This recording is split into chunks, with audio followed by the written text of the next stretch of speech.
Olá, bem-vindos a mais uma conversa aprofundada aqui com a gente. Hoje, o foco é em alguns trechos de um livro chamado As Armas do Diabo, Calúnia e Difamação, do Tiago de Melo Losante Macedo. É um material, assim, que olha para a calúnia e difamação como algo bem destrutivo, sabe? E parte muito de uma experiência pessoal forte do autor. Ele até menciona nos agradecimentos como a fé foi fundamental para ele. Então nossa ideia aqui é pescar os pontos-chave desses trechos, né? Tipo, de onde vêm essas práticas, os perigos, como o autor define calúnia e difamação e também a visão bíblica que ele traz. Vamos lá.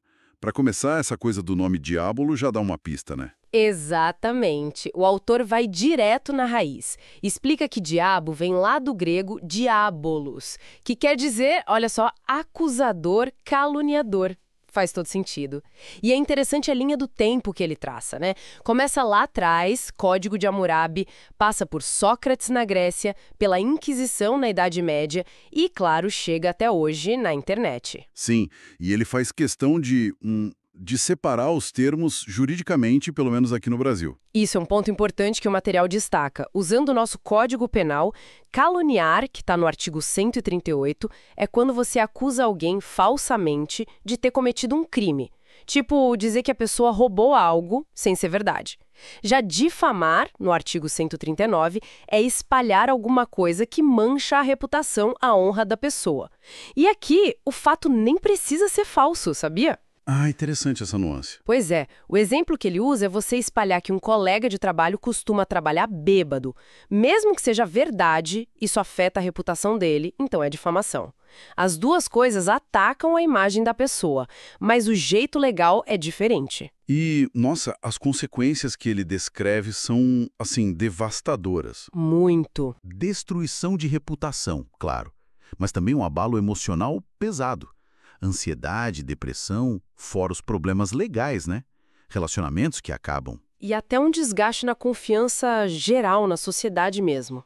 O autor até comenta, né, que ele mesmo se surpreendeu com a gravidade disso tudo depois que passou pela situação. Antes, ele via mais como uma ofensa pequena, talvez. Parece que a experiência pessoal deu outra dimensão para ele.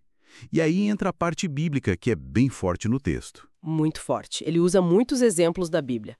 Personagens conhecidos, né? José lá no Egito, acusado pela esposa do Potifar, Moisés, que foi questionado por Coré, Davi, perseguido por Saul. O próprio Jesus, né? Constantemente acusado pelos líderes religiosos. Paulo também. Exatamente. A linha principal é que a Bíblia condena, e muito, essas práticas. Cita o mandamento não darás falso testemunho, lá de Êxodo. Clássico, sim. E também Provérbios 6, que fala das coisas que Deus não aprovaria, digamos assim, e lá está listado a testemunha falsa que profere mentiras e também aquele que semeia discórdia entre irmãos. A visão que o texto passa é que isso vem de um coração corrupto, como diz lá em Mateus. E nesse cenário todo ele apresenta Deus como Jeová Tzidkenu. O Senhor, justiça nossa. Isso, como uma fonte de esperança, de justiça divina mesmo. Entendi. E diante de um ataque desses, de calúnia ou difamação, o que o material sugere? Pelo que vi, o foco é bem espiritual, né? Na resposta interna. Totalmente. As estratégias apontadas são, na essência, espirituais. Primeiro, confiar em Deus, que seria o juiz final da situação. Depois, manter a própria integridade, não se deixar corromper pela situação. Faz sentido. Aí tem a oração, inclusive orar por quem está perseguindo, que é algo bem desafiador, né? Responder com sabedoria, não com raiva ou vingança. Evitar a retaliação pessoal e perseverar na fé, imagino. Isso, perseverar e buscar refúgio em Deus. Ele até usa o exemplo de José, que perdoou os irmãos, mas, veja bem, manteve uma certa distância ali, uma prudência. Não é um perdão ingênuo. E ele detalha algumas práticas específicas para ajudar nisso. Sim, sim. O texto fala da oração, claro, como essa linha direta com Deus.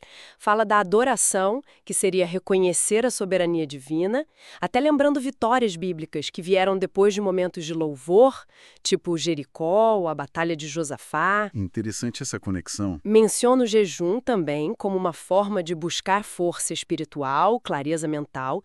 O autor até relata a experiência dele com jejum jejum parcial, e um ponto que ele enfatiza muito é descansar em Deus. Descansar em Deus. O que seria isso exatamente? É a ideia de confiar que Deus vai agir no tempo certo da maneira certa, não tentar resolver tudo na força humana. Ele cita passagens como Êxodo 14:14, o Senhor pelejará por vós e vós vos calareis, e o Salmo 37:7 para esperar pacientemente. A luta maior, segundo essa visão, não é nossa. Entendi. E aí? Chegamos nos desafios de hoje.